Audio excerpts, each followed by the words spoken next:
'Twas the night before Christmas, when all through the house, not a creature was stirring, not even a mouse. The stockings were hung by the chimney with care, in hopes that St. Nicholas soon would be there.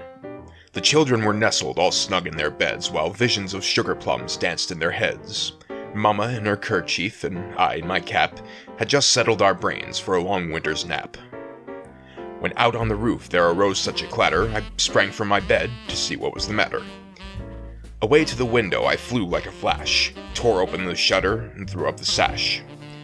The moon on the breast of the new-fallen snow gave the luster of midday to objects below, when what to my wondering eyes should appear but a miniature sleigh and 8 tiny reindeer. With the little old driver so lively and quick, well, I knew in a moment it must be St. Nick. More rapid than eagles, his coursers they came, and he whistled and shouted and called them by name. Now Dasher, now Dancer, now Prancer and Vixen, on Comet, on Cupid, on Donner and Blitzen. To the top of the porch, to the top of the wall, now dash away, dash away, dash away all! As dry leaves that before the wild hurricane fly, when they meet with an obstacle mount to the sky.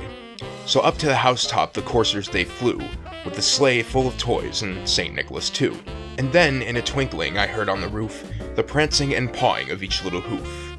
As I drew in my head and was turning around, down the chimney St. Nicholas came with a bound.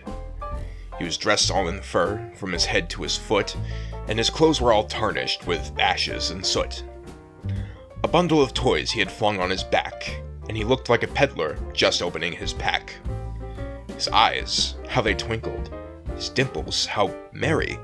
His cheeks were like roses, his nose like a cherry. His droll little mouth was drawn up like a bow, and the beard on his chin was as white as the snow. The stump of a pipe he held tight in his teeth, and the smoke it encircled his head like a wreath.